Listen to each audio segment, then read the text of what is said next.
More than 50 people are dead and over 400 injured following the worst mass shooting in United States history.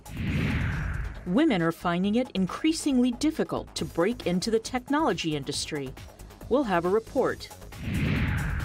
And Switzerland becomes the latest country to experiment with high-flying deliveries. Africa 54 starts right now.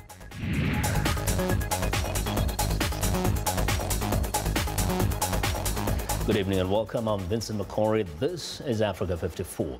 Authorities are calling it the worst mass shooting in the history of the United States. At least 58 people are dead and more than 500 are injured in the western state of Nevada on the famed Las Vegas Strip.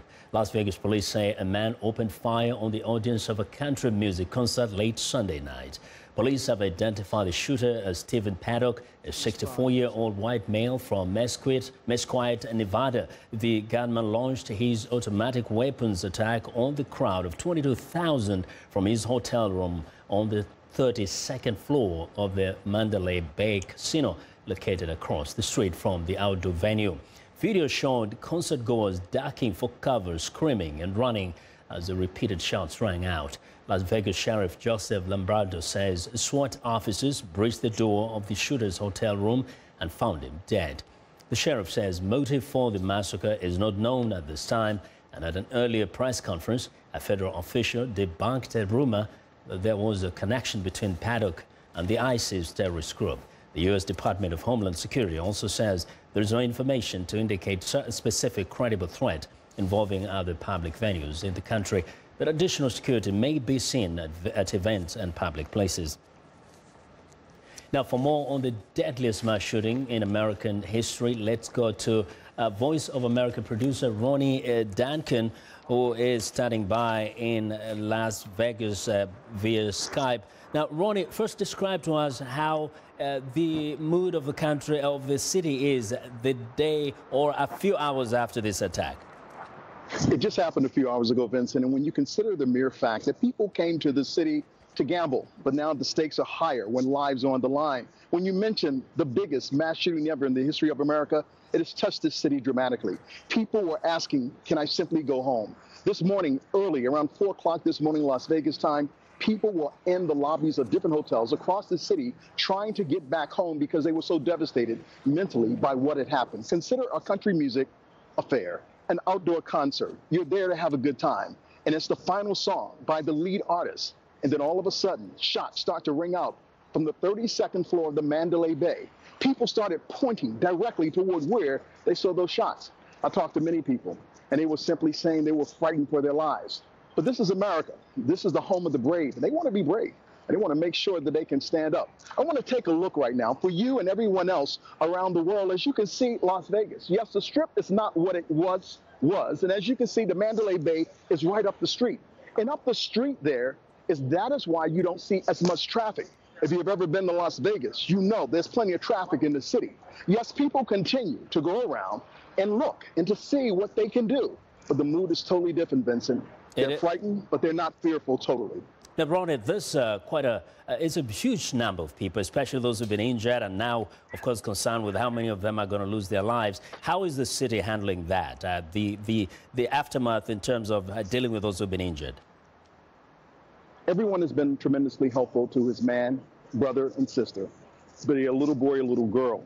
They have gotten together and said, you know what, this is not going to hold us down. Let me give you a live picture of what's happening. You can see people still shopping here in Las Vegas, Vincent. This is just outside of Planet Hollywood. You can look down the way. There's the Bellagio and there's Caesar's Palace. Yes, the tourists are still here. And maybe not in the numbers that we have seen before in the past, but the tourists are still here. And they're saying that they're diligent. They're not going to let them keep this down. Yes, the mood is somber. People are sad. Many lives have been missing, close to 60 lives. And when you consider more than 500 people injured, that says a lot about what happened last night, and we hope it never happens again. Now, very quickly, do we know any more about the shooter? All we know is that Mr. Paddock, Stephen Paddock, was 64 years of age. Now, a lot of people are wondering, how did he get all of those weapons, and artillery of weapons, into the Mandalay Bay? Well, if you know Las Vegas, you know golf is a very popular sport. And one idea is that perhaps he brought them all in different golf bags, and he had been there since September 28th.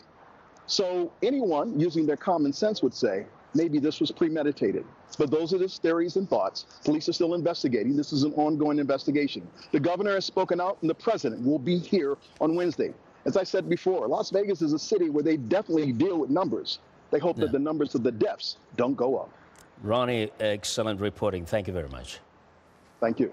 And now that is via producer Ronnie Duncan, who joined us live via Skype from Las Vegas. While U.S. President Donald Trump wrote Monday on Twitter, "My warmest condolences and sympathies to the victims and families of the terrible Las Vegas shooting. God bless you." End of quote. At the White House today, President Trump spoke about the deadly shooting. First responders and the families of the victims. In moments of tragedy and horror, America comes together as one, and it always has. We call upon the bonds that unite us, our faith, our family, and our shared values. We call upon the bonds of citizenship, the ties of community, and the comfort of our common humanity. Our unity cannot be shattered by evil. Our bonds cannot be broken by violence. And though we feel such great anger at the senseless murder of our fellow citizens, it is our love that defines us today.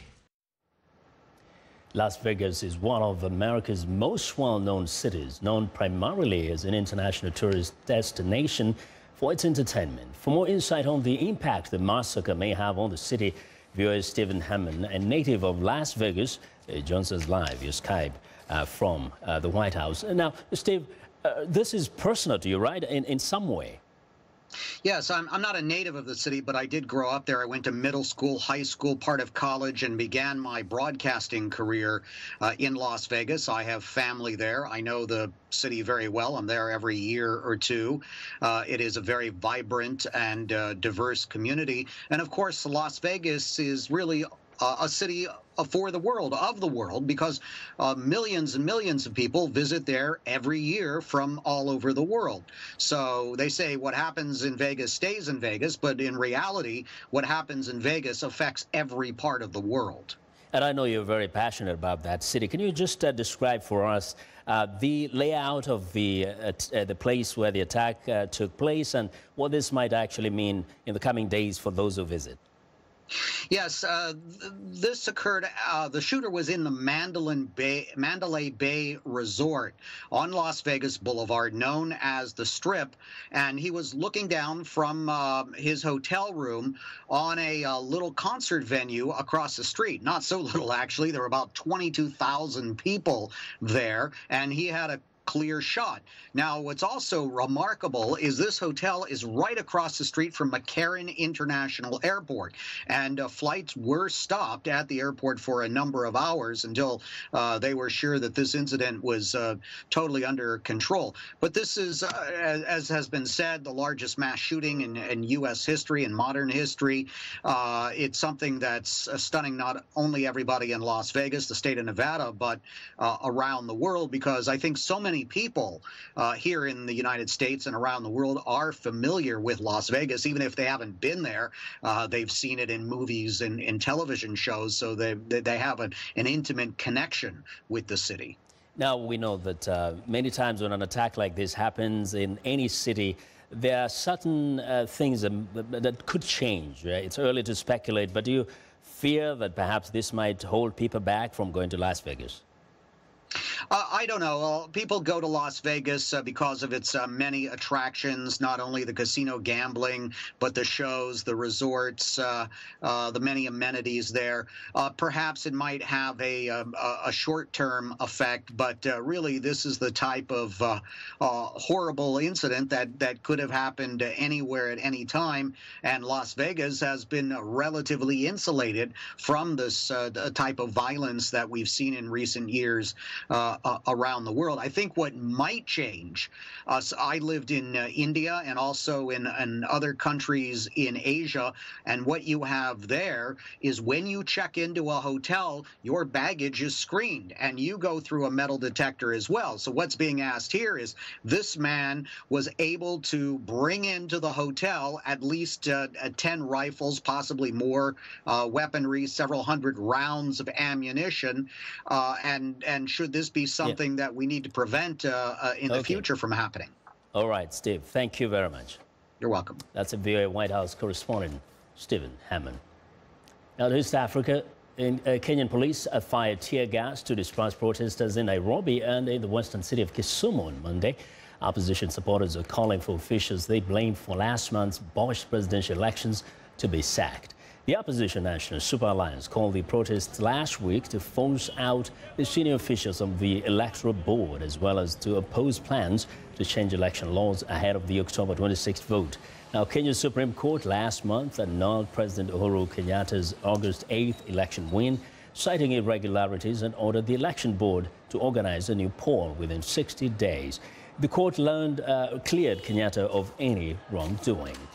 Now, for more on the protests in Kenya, VOA's East Africa correspondent Jill Craig joins me by phone from Kisumu. Now, Jill, tell us a bit how things were today in Kisumu. Yes, hi, Vincent. Today in Kisumu was quite tense, to be honest.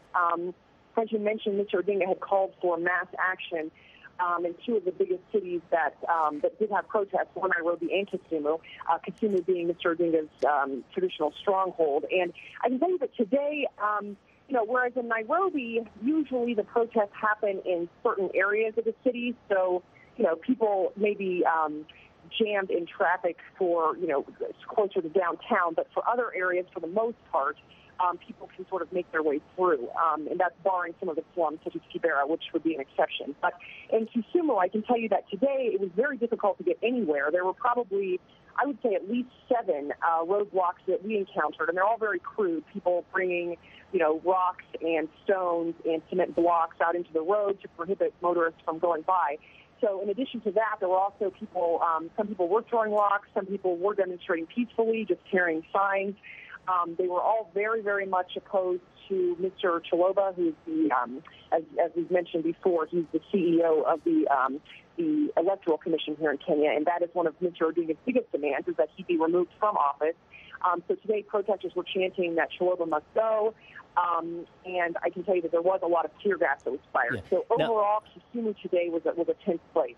And we know that has been almost the epicenter of these protests. But question is, the major diplomats, including the U.S. ambassador, have actually threatened the Kenyan leaders with visa bans or travel bans if they don't conduct these elections on time, and that they don't, if they do cause violence for whatever reasons. Now, are you hearing anything from the leaders who are supposed to have met the IEBC officials? Well, basically what's happening is that we have sort of a volley going back and forth between President Kenyatta of the Jubilee Party and Mr. Odinga of the NASA Coalition. So essentially what happens is that Mr. Odinga and his NASA Coalition will accuse Jubilee of, basically being in cahoots with IEBC and their quote, in Mr. Odinga's words, their criminal corrupt practices. And so he is saying that the IEBC must go, they must be replaced, because otherwise there will be an unfair election. Well, in return, Mr. Kenyatta has encouraged, or at least facilitated, some of the members of parliament to introduce new amendments to the electoral law, which would, in his words, he says that those amendments would actually make it more possible, I guess you could say, for the people of Kenya to express their will. So he is still very much upset by that Supreme Court ruling, although he has said that he will abide by it, but he has called some of the justices thugs. He has said that a judicial coup occurred. So there's a lot of anger on both sides. And Mr. Odinga has also threatened to boycott the elections. So that's another thing that people here are, anticipating. Jill, thank you. We'll be watching this. We know it will take some time to resolve. VOA's East Africa correspondent Jill Craig reporting from the lakeside town of Kisumu in Kenya. Now, tourists traveling to Kenya have shrugged off fears of potential violence during the elections. visiting the East African country in droves for a chance to see the annual wildebeest migration in the Masai Mara. Among other attractions, Africa 54's Esther Githu-Ewart reports. Tourism is a top hard currency earner for Kenya, but Kenya's electioneering periods bring in uncertainty in the industry when many tourists choose to stay out of the country for fear of being caught in political violence. After the Supreme Court nullified President Uhuru Kenyatta's win on September 1st, the sector feared for the worst. Presidential elections held in 2007 left the tourism industry on its knees after political violence erupted. But not so this year. British tourists Alan Pattenden and his wife June, who have visited the country 41 times, say they feel safe while on holiday. There always will be violence. I mean, we have violence in England on political matters, but it's always a certain section who will cause trouble at any time, whether it's politics or something else. No, I have no worries at all. Kenya's Supreme Court cited irregularities in the August 8th presidential election results and ordered a fresh poll within 60 days. The new poll is slated for October 26. Unlike the political chaos witnessed a decade ago, the tourism sector says it has not been affected in any way. Mohamed Harsi is the chairman of the Kenya Tourist Federation, an umbrella association of hoteliers, tour operators and airlines. We've not been affected in any way by the elections, for simple reason that the campaign period, the build-up to the elections, the election itself, all went quite smoothly, apart from a few pockets here and there, especially after the announcements.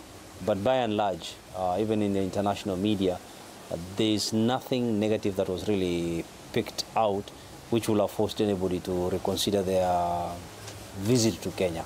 In 2011, visitors to Kenya rose to a record high, a year considered as a benchmark in which the country earned 99.7 billion shillings, an equivalent of $965 million, according to government statistics. Mike Moore, a tourist from Poland, says Kenya is beautiful. Kenya is very beautiful, very nice country. I was in a big stress because I don't know how I will be feeling in this country, but now I am so happy. Tour operators and hoteliers are, however, cautious and are keenly watching developments in the country, where protests have been held in recent weeks as opposition supporters demand the sacking of election board officials ahead of the rerun of the presidential vote. Yes, we are very worried, especially now that the presidential elections were annulled and we have to go to a second election. But again, there's a lot of debate whether it should happen, it should not happen. So generally, that is not good for business. And it is leaving everybody on the edge. You really don't know what's going to happen. Kenya's government has spent millions of dollars to market the country as a top tourist destination, where tourists can watch the annual migration of the wildebeest, swim in the warm palm-fringed beach waters of Mombasa, and go on safari trails to see the Big Five that attract over 1 million visitors each year. Esther Githu-Ewart, VOA News, Washington. Well, in Cameroon, soldiers shot dead at least 8 people and wounded others in Cameroon's restless English-speaking regions on Sunday during protests by activists calling for its independence from the majority Francophone nation, according to an official. Authorities had banned all gatherings of more than 4 people, ordered bus stations, eateries and shops to close, and forbade movement between different parts of the English-speaking regions ahead of the protest. Now, the government also ordered Cameroon's border with Nigeria closed for the weekend. The protests, which began late last year, have become a lightning rod for opposition to President Paul Biya's 35 years of rule.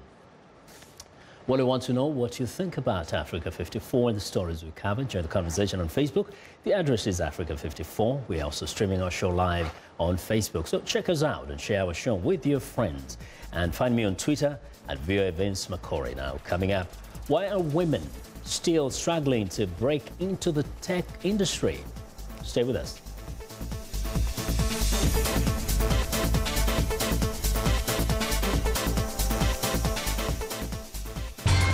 How do you see the world? I see countries in turmoil. I see our planet changing. I see people at peace. No matter how you see the world, you'll get an unbiased and uncensored view of it on Voice of America.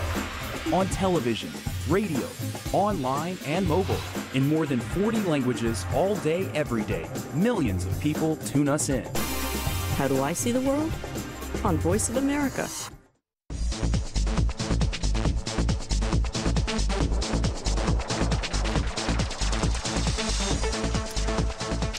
Welcome back. Now, worldwide, fewer women are online than men. In the United States, women are still struggling to break into the tech industry. And once there, many find it tough to thrive. On Thursday, October 5th, Voice of America will hold a town hall at the world's largest gathering of women in technology in Orlando, Florida. VOA's Michelle Quinn has more. Around the world, women are using technology to leapfrog barriers in education and employment. But getting online remains a challenge for many women in developing countries. And in the U.S., far fewer women than men find success in technical careers. On October 5th, women leaders will discuss these issues at Voice of America's Town Hall at the Grace Hopper Celebration of Women in Computing, the world's largest gathering of women technologists. The tech ecosystem is one that sadly has not been very welcoming to women. In the U.S., there is a lively debate over why women continue to lag behind men in the tech industry. Globally, women struggle just to get access to technology. The proportion of women using the internet is 12% lower than men. In the least developed countries, only 1 in 7 women is using the internet, compared to 1 in 5 men.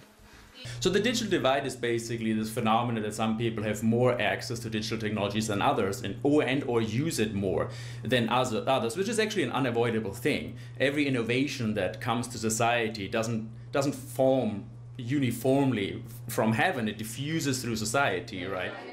Women have less access to technology because they face discrimination when it comes to education, job opportunities, and income. In some cases, they also face societal pressures. There's a country in Africa where it's not cool for young girls to own phones, only middle-aged men. And so when we came in and we said we want to teach girls how to code and create a mobile app, they were like, why don't you teach the boys, or why don't you teach these men? And so we had to work for many years to change those kinds of mindsets and barriers. In the U.S., women make up about 20% of companies' technical workforce. They comprise about 17% of tech leadership. And when it comes to venture capitalists who finance the startup ecosystem, not many are women. I joke that I chose the profession where I never have to stand in line at the bathroom because it's 5 to 10% of investing partners are women, depending on what study you look. Even when women are in tech roles inside a firm, they are at risk of leaving mid-career, some saying they felt they never belonged. Often women are held to a higher bar to be successful, right? So they have to work harder to prove the same level, the same amount of competence. But many are working on ways to close the digital divides, both around the world and in the U.S. For the first time in history, technology can really help girls have a strong voice and help us have a society that has equality. There is no magic fix. There is no magic bullet. The tech industry is famous for looking for quick, scalable solutions. And I think there is a lot of daily hard work that needs to happen to be inclusive. And it does mean really embedding it in every managerial practice. At Voice of America's Town Hall at the Grace Hopper Celebration, leaders in technology will talk about what it will take to continue to close the digital gender divide. At stake is nothing less than the future of women. Michelle Quinn, VOA News, San Francisco. Well, it's time now for a short break. Still to come on Africa 54. And manned couriers take to the air in Switzerland. We'll be right back.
Welcome back to Africa 54, and here's what's trending.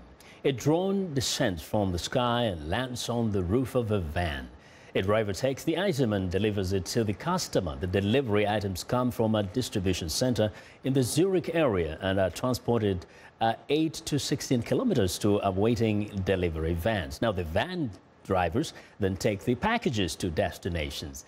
Matonet is the company operating the drones. It says the drones will speed up deliveries, buzzing over congested urban streets or natural barriers such as Lake Zurich. Now, challenges remain, including battery life, inclement weather, and navigating through residential neighborhoods. Well, next up, when it comes to adventure, it's not just 50-meter super yachts at the Monaco Yacht Show.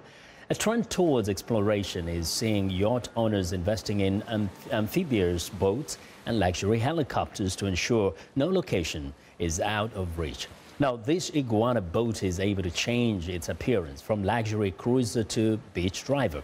The 8-seater boat simply approaches the shore, extends its aluminum welded landing gear, and then rolls onto the sand. Another option for easy access to land is via the skies. For that, Texas-based Bell Helicopter is showcasing this 429 luxury helicopter. The light twin helicopter boasts room for 7 passengers and 150 knots max cruising speed. Well, and finally, weaving the fabric of tradition. This tailor is among a handful of craftsmen in Taiwan who still specializes in hand-making the kipao, a high-collar figure-hugging garment which once was part of many of women's daily wardrobes until it was deemed impractical. The tailor-made kipao is now mostly worn at weddings and special events. The kipao was the most-have dress in the 1920s, Shanghai, and was popular here in Taiwan until a generation ago. But with China's economy booming, artisans hope their rare sewing skills will create new demand for a classic design, and that is what is trending today. And that's our show for today. Now be sure to watch Africa 54 on our website at voaafrica.com.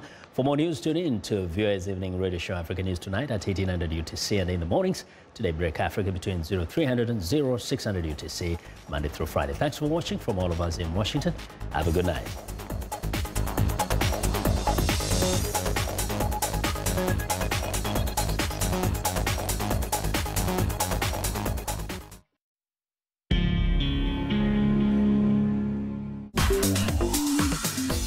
Welcome to English in a Minute. An alley is a narrow path between or behind buildings. Up one's alley. Does this expression have to do with city streets? Jonathan, do you have any friends who teach singing? Hello. I am a singer. You are? Oh, awesome. Do you